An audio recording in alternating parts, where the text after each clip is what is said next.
Hello everybody, Nadim Naser here for online tennis instruction. Today I would like to talk to you about a very important tip relating to the use and the proper use of your head. I'm sure that you know that some players are very guilty of picking up their head right when they make contact or shortly after they make contact. But a point that some people are not really paying attention to quite as much is the fact that tracking the ball can also be done in a proper and improper way. Now what do I mean? Let me start with tracking the ball properly. What you want to do is, after you get ready to hit the ball, hopefully you use the split step, that you use your unit turn and you would align your chin with your left shoulder in this case if you go for the forehand, or you utilize your unit turn and then you align your chin with your right shoulder on the backhand, and that's how you want to get to the ball, tracking it properly.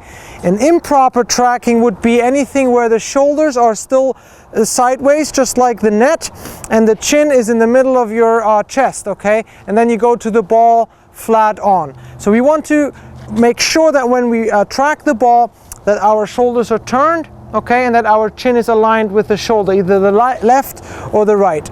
Okay, now that we know what's proper and improper tracking of the ball, let's go to the position of the head at and slightly after contact. A lot of players are guilty of picking up their head either right at contact or right after hitting the ball, and that negatively impacts their shot.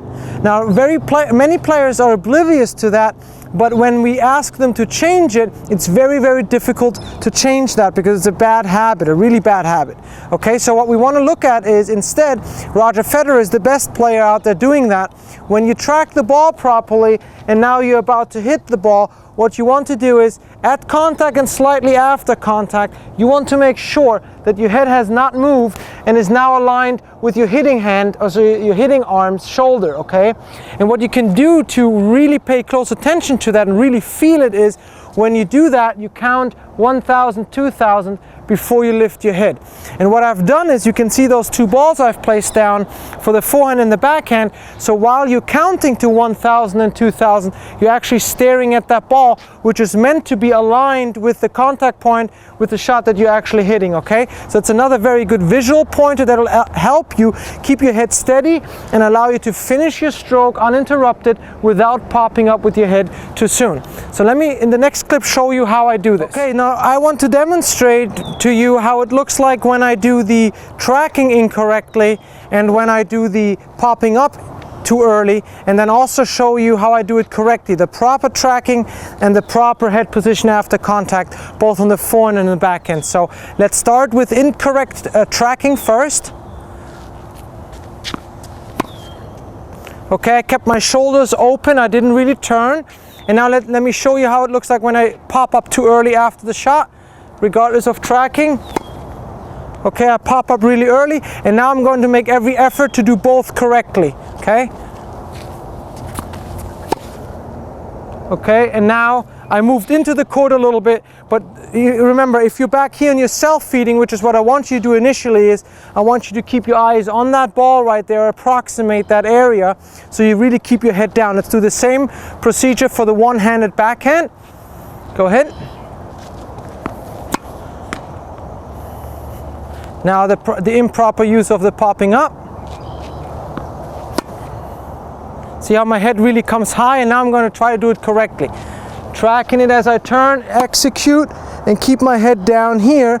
The shot is long done. Now I can already take it up. Again, remember, 1,000, 2,000, and anything that's on the ground, it doesn't have to be a ball, but something that really allows you to focus on keeping your head down so you can execute your shot without the need or the urge of wanting to see where it goes. Because if you execute properly and without interruption, you will place the ball where you want to go. It's just that insecurity or that curiosity that we want to see where the ball is going, yet we don't realize that this has a negative impact on our strokes. Okay, if you have identified yourself being one of the players who either tracks the ball incorrectly and or pops up too early when you make contact, I highly suggest that you go out and start with shadow swings, really looking at the unit turn so that you are properly tracking the ball.